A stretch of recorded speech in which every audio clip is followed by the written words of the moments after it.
Sa iba pang balita, bagamat wala pang naitatalang kaso ng bullying sa kasalukuyang taon ng panuruan, patuloy na pinaiigting ng Schools Division Office o SDO Cauayan City ang mga programa at hakbang upang mapanatili ang ligtas at maayos sa kapaligiran sa mga paaralan. Sa naging panayam ng IFM News Team kay Ginang Gemma Bala, Division Information Officer ng SDO Cauayan City, sinabi nitong aktibong binabantayan ng kanilang task force ang mga paaralan upang matiyak na agad na matugunan at maiwasan ang anumang insidente ng bullying.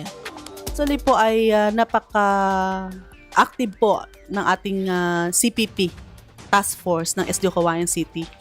So, ang bawat paaralan ay meron ding task force na nagbabantay po para masiguro po natin na wala pong nabubuli po ng mga learners. Bagamat hindi po natin yan maiwasan, lagi pong binabantayan po yan ng ating mga member po ng task force.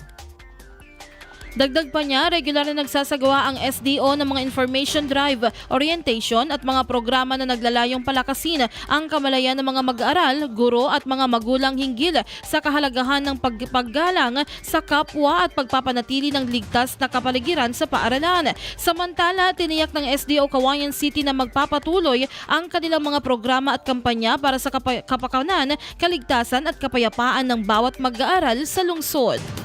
IFM News.